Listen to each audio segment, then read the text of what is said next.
நம்ம இந்தியாவை பற்றி பெருமையாக பேசுறதுக்கு ஓராயிரம் விஷயங்க நம்ம நாட்டில் இருந்தாலும் இந்த உலகமே நம்மை பெருமையாகவும் பொறாமைப்படுற விதத்திலையும் பார்க்கறதுக்கான ஒற்றை காரணம் என்னன்னு பார்த்தீங்கன்னா அது ஜனநாயகம். 30 கோடி மக்கள் தொகை கொண்ட அமெரிக்காவில் ஜனநாயகம் இருப்பதில் பெரிய ஆச்சரியம் இல்லை. காரணம், ஒட்டுமொத்த அமெரிக்காவில் நீங்கள் எங்கே போனாலும் எல்லாரும் ஆங்கிலம் பேசுவாங்க. பெரும்பாலும் அவர்களுடைய கலாச்சாரம் 90% ஒரே மாதிரியாகத்தான் இருக்கும். ஆனால் நம்ம இந்தியாவிலேயோ நீங்கள் சென்னையிலிருந்து டெல்லிக்கு ட்ரெயினில் போய் பயணிச்சிங்கன்னா ஒவ்வொரு 2 மணி நேரத்திற்கு ஒரு முறையும் நம்முடைய உணவு, வாழும் இடம், கலாச்சாரம், மொழி என எல்லாமே மாறிக்கிட்டு இருக்கிறத நீங்கள் தெளிவாக உணர்வீங்க. இப்படி ஏகப்பட்ட மொழி, இனம், மதம் என எல்லாமே இருந்தும் இந்த 140 கோடி மக்களும் ஜனநாயகம் அப்படின்ற ஒற்றை புள்ளியின் மீது நம்பிக்கை வைத்திருக்கிறாங்களே அப்படின்னு சொல்லி உலகமே நம்ம இந்தியாவை பார்த்து பொறாமப்படுறதுல ஒன்றும்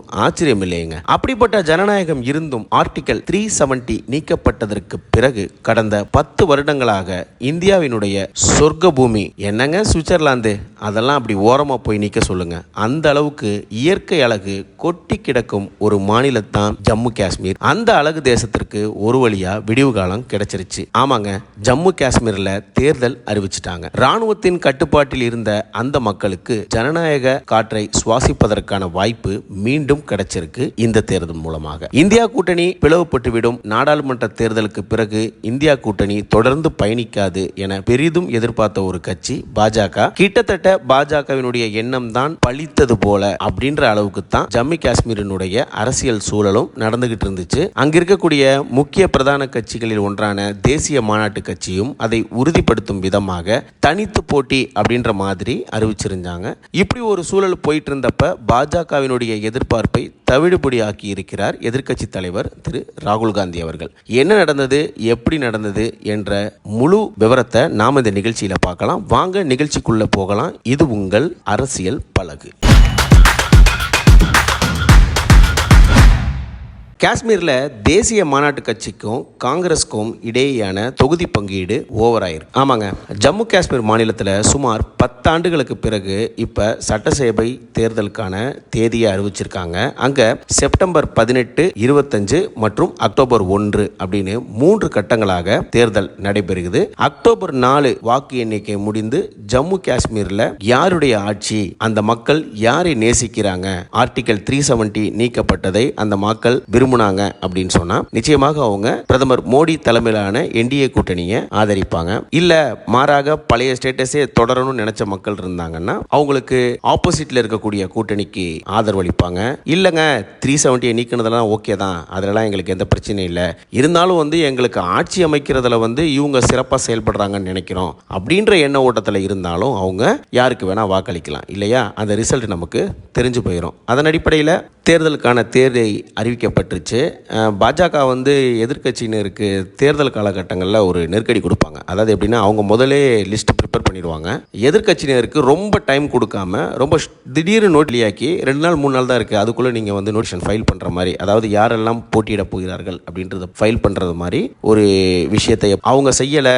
இல்லைங்க தேர்தல் கமிஷன் தான் அறிவிக்குதுன்னு சொன்னாலும் ஒரு தேசத்தை ஆளுகின்ற ஒன்றிய அரசு இல்லை மத்திய அரசு அப்படின்ற முடிவில் உளவுத்துறை அவங்க கண்ட்ரோலில் இருக்கிறனால உளவுத்துறையினுடைய ஒப்பீனியனை கேட்காம தேர்தல் கமிஷன் பார்த்தீங்கன்னா தேதியை அறிவிச்சிட மாட்டாங்க. ஏன்னா ஒவ்வொரு தேர்தலும் பாதுகாப்பை அடிப்படையாக வைத்தே நடைபெறுது. அதனால் எப்படி மத்திய அரசுக்கு ஒரு மாநில தேர்தல் எப்போ நடைபெற போகுது அப்படின்றது ரொம்ப தெளிவாகவே தெரியும். ஸோ அது நடைமுறையில் பிஜேபிக்கு தெளிவாக தெரியும் எப்போ எலெக்ஷன் தேதி அறிவிக்க போகிறாங்கன்னு. ஸோ அதனால் அவங்க எப்போவுமே ஒரு ப்ரிப்பேர்டாக இருப்பாங்க.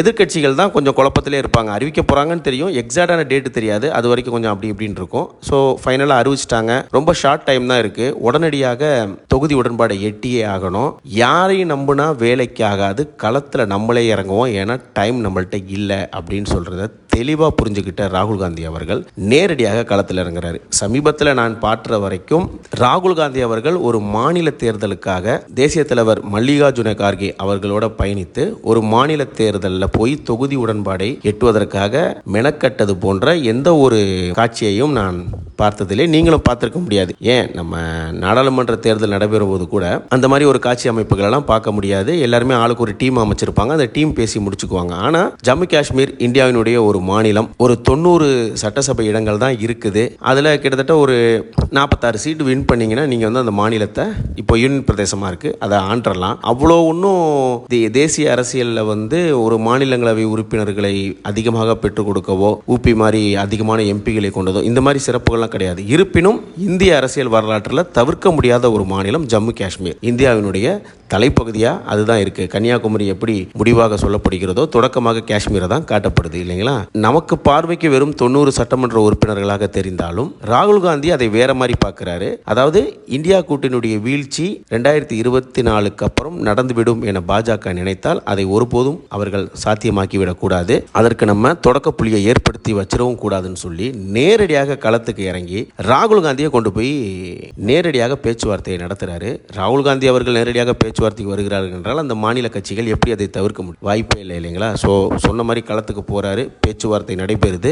51 சீட்டுகளில், அதாவது 51 தொகுதிகளில் தேசிய மாநாட்டு கட்சி ஃபருக் அப்துல்லா அவர்களுடைய தலைமையிலான தேசிய மாநாட்டு கட்சி 51 இடங்களில் போட்டியிடுறாங்க. 32 இடங்களில் காங்கிரஸ் கட்சி போட்டியிடுறாங்க. சிபிஎம் மற்றும் பாந்தராஸ் கட்சிகளுக்கு தலா ஒரு இடம் ஒதுக்கப்படுது. அவங்களால முடிவுகளை எட்ட முடியாத தொகுதிகள்னு பார்த்தீங்கன்னா 5 சீட்டு கடைசி வரையும் எனக்கா உனக்கான்ற ஒரு இழுபறி யாரும் விட்டு கொடுக்க முன் வரல. ஸோ அந்த 5 தொகுதியை மட்டும் என்ன பண்ணுறாங்கன்னா, ஓகே 2 பேரும் இந்த 5 தொகுதியில் தனித்தனியாக போட்டிடுவோம், யார் ஜெயிச்சாலும் நம்மளுடைய ஆதரவை பகிர்ந்துப்போம் அப்படின்ற நட்பு ரீதியான ஒரு போட்டியை நடத்திக்குவோம் அப்படின்ற ஒரு ஒப்பந்தத்துக்கு வந்து பேச்சுவார்த்தையை வெற்றிகரமாக நடத்தி முடித்து விடுகிறார் ராகுல் காந்தி. ஒரு வழியா தொகுதி பங்கீடு நடந்து முடிஞ்சதுக்கு அப்புறம் தேசிய மாநாட்டு கட்சியினுடைய தலைவர் முன்னாள் முதல்வர் ஃபருக் அப்துல்லா அவங்க செய்தியாளர்களை சந்திக்கிறாங்க. அப்போ அவர் சொல்றாரு, ஜம்மு காஷ்மீரில் மக்களை பிளவுபடுத்த முயற்சிக்கும் சக்திகளுக்கு எதிராக நாங்கள் இணைந்து போராடுவோம். நாட்டை பிரித்து உடைக்கும் மதவாதத்தை தூண்டும் சக்திகளை எதிர்த்து போராடவே இந்தியா கூட்டணி உருவாக்கப்பட்டது அப்படின்னு சொல்லி பிரஸ் மீட்ல உற்சாகமா சொல்றாரு.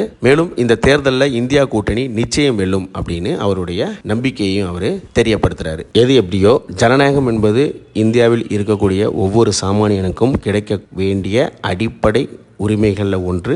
எப்படி நம்ம காற்றை சுவாசிக்கிறோமோ, எப்படி நமக்கு குடிப்பதற்கு ஒரு நல்ல தண்ணீர் வேணுமோ, எப்படி நமக்கு சாப்பிடுவதற்கு ஒரு சாப்பாடு வேணுமோ, அதே போன்று தான் ஜனநாயகம். ஜனநாயகம் இல்லாத ஒரு வாழ்க்கையை நம்மளால் கற்பனை செய்து கூட பார்க்க முடியாது. அப்படிப்பட்ட ஜனநாயகம் இந்த நாட்டின் ஒரு குறிப்பிட்ட பகுதி மக்களுக்கு கிடைக்கவில்லை அப்படின்ற ஒரு வருத்தம் நிச்சயமாக நம்ம எல்லாருக்கும் இருந்திருக்கும். ஒரு வழியாக அந்த காஷ்மீர் மக்களுக்கு ஜனநாயகம் என்ற காற்று மீண்டும் கிடைத்து இந்த உலகத்திலேயே மிக சிறந்த சுற்றுலாத்தலமாக இருக்கக்கூடிய ஒரு வாய்ப்பு காஷ்மீருக்கு இருக்கக்கூடிய ஒரு மாநிலம். அந்த சுற்றுலாத்துறையை அங்கு மேம்படுத்தினாலே போதும், உலக அளவில் அதிகமான சுற்றுலா பயணிகளை நம்ம கொண்டு வரலாம். பாலைவனம், வெறும் பாலைவனமாக இருக்கக்கூடிய துபாய் போன்ற நகரங்கள் உலகின் மிகப்பெரிய சுற்றுலா தலமாக ஆக்கப்படும் பொழுது காஷ்மீர் போன்ற சொர்க்க பூமிகள் எல்லாம் உலகின் தலைச்சிறந்த சுற்றுலா தலங்களாக மாற வேண்டும் என்று நாம் ஆசைப்படுவதில் எந்த தவறும் இல்லை. அங்கு ஒரு அமைதி நிலவணும், அங்கு ஜனநாயகம் நிலைக்கணும். அந்த மாநிலம் இந்தியாவினுடைய மட்டுமல்ல உலகினுடைய மிக முக்கிய சுற்றுலா தலமாக மாற வேண்டும் அப்படின்ற ஆசைகளோட நாம இந்த வீடியோவை முடிச்சுக்குவோம். இந்த அரசியல் நிகழ்வு சம்பந்தமான அப்டேட்டுகளை நாங்கள் வழங்கிக்கிட்டே வரோம். நன்றி.